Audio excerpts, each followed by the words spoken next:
Hello दोस्तों, मैं doctor Kishan Kushwaha, consultant general and laparoscopic surgeon. पिछले वीडियो में हमने आपको पाइल्स के कारण और लक्षण के बारे में बताया था। इस वीडियो में हम आपको पाइल्स के डायग्नोसिस और उसके उपचार के बारे में बताएंगे। चलिए शुरू करते हैं। सबसे पहले हम जानेंगे डायग्नोसिस ऑफ पाइल्स, यानी कि पाइल्स का पता कैसे लगाया जाता है। देखिए, पाइल्स का पता लगाने के लिए उसके पेशेंट से क्लिनिकल सिम्टम्स पूछे जाते हैं, यानी कि लक्षणों को पूछा जाता है। डॉक्टर आपसे पूछेंगे कि क्या मल त्यागने के समय खून आता है, क्या मल त्याग के समय जलन या खुजली या दर्द का एहसास होता है, क्या मलद्वार के पास में आपको सूजन, गांठ या फिर मस्से ऐसा महसूस होता है। ये सब क्वेश्चन डॉक्टर आपसे पूछ सकते हैं। दूसरा जो टेस्ट होता है वो है डिजिटल रेक्टल एग्जामिनेशन, यानी कि फिंगर द्वारा मलद्वार के रास्ते को चेक करना है। इसमें एनस में फिंगर इंसर्ट की जाती है और इसके द्वारा एक्सटर्नल पाइल्स और थ्रोम्बोस्ट पाइल्स का पता लगाया जाता है। कभी कभी एनस में अगर कोई गांठ है तो उसका भी पता इसके द्वारा लगाया जाता है। तीसरा टेस्ट होता है वो है प्रोक्टोस्कोपी। इसमें क्या होता है कि 5-6 सेंटीमीटर लंबी स्टील की ट्यूब रहती है, उसको एनस के अंदर डाला जाता है और उसमें लाइट डाली जाती है। इसके द्वारा इंटरनल पाइल्स का पता लगाया जाता है। इसमें ये पता लगाते हैं कि पाइल्स का साइज क्या है, ये उसकी लोकेशन क्या है और ग्रेडिंग क्या है। चौथा जो टेस्ट होता है वो है सिग्मोइडोस्कोपी या कोलोनोस्कोपी, मतलब दूरबीन द्वारा मलद्वार की जांच। इसमें जो सिग्मोइडोस्कोपी है उससे आंत के निचले हिस्से को पता लगाया जाता है और कोलोनोस्कोपी द्वारा पूरी आंत की जांच की जाती है। ये उन पेशेंट में किया जाता है जिनकी उम्र 50 साल से ज़्यादा है या फिर जिन पेशेंट में कोलोरेक्टल कैंसर की हिस्ट्री रही हो। चलिए अब आगे चलते हैं। अब हम बात करेंगे पाइल्स के ट्रीटमेंट के बारे में। अगर पाइल्स के ट्रीटमेंट की बात करें तो पाइल्स का ट्रीटमेंट उसकी ग्रेडिंग के आधार पर किया गया है। पाइल्स को 4 ग्रेड में बांटा गया है। Grade first, second, third and fourth. Grade first में केवल खून आता है, मस्सा बाहर नहीं निकलता है। ग्रेड सेकंड में मस्सा बाहर आता है लेकिन अपने आप ही अंदर चला जाता है। ग्रेड थर्ड में मस्से को अपने पेशेंट हाथ से अंदर करता है या डॉक्टर उसको अंदर करता है। ग्रेड फोर्थ में मस्सा बाहर ही रहता है, किसी भी तरह अंदर नहीं जाता है। पाइल्स का ट्रीटमेंट 2 तरह से किया जाता है, मेडिकल ट्रीटमेंट और सर्जिकल ट्रीटमेंट। सबसे पहले हम बात करेंगे मेडिकल ट्रीटमेंट के बारे में। मेडिकल ट्रीटमेंट में जो ग्रेड फर्स्ट और सेकंड के पाइल्स होते हैं उनमें ये किया जाता है।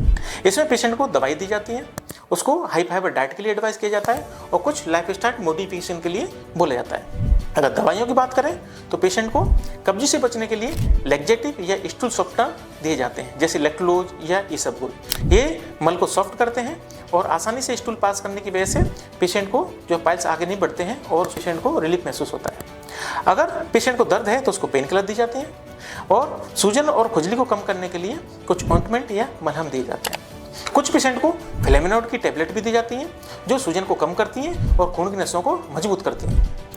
पेशेंट को हाई फाइबर डाइट के लिए बोला जाता है, जैसे फल, सब्जियां, दलिया, चोकर युक्त आटा या फिर अंकुरित अनाज। लाइफ स्टाइल चेंज के लिए पेशेंट को बोला जाता है कि आपको लंबे समय तक एक ही जगह नहीं बैठना है, आपको नियमित वॉक करना है, कोई ज़्यादा भारी वजन नहीं उठाना है और टॉयलेट में लंबे समय तक नहीं बैठे रहना है। कुछ पेशेंट को सिर्फ बात के लिए बोला जाता है।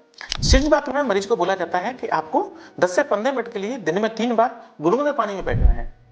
इससे पाइल्स की दर्द और सूजन में भी आराम मिलता है।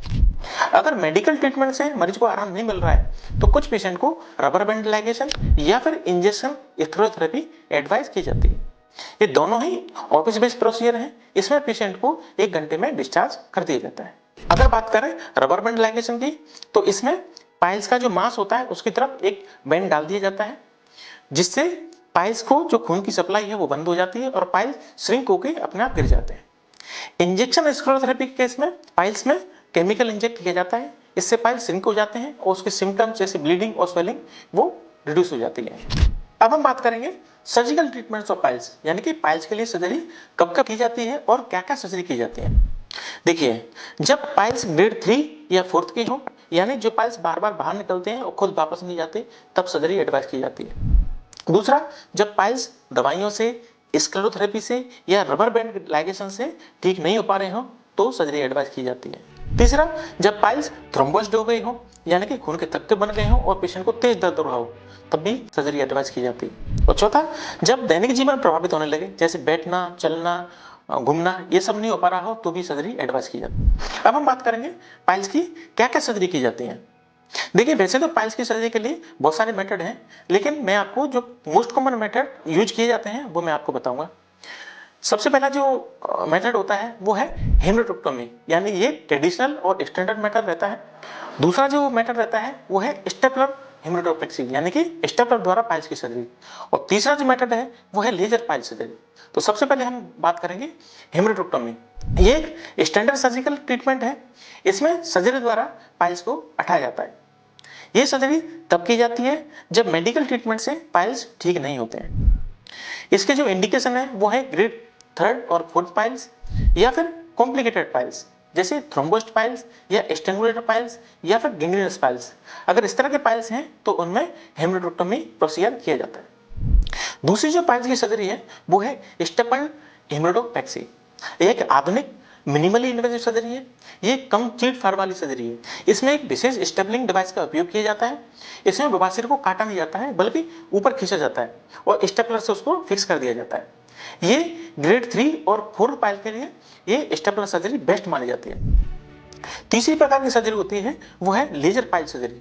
ये भी एक आधुनिक और मिनिमली इन्वेजिव सर्जरी है। इसमें लेजर बीम की मदद से पाइल्स को जलाकर सिकुड़ दिया जाता है। ये ग्रेड 2nd और 3rd में लेजर सर्जरी के बहुत अच्छे रिजल्ट देखे जाते हैं।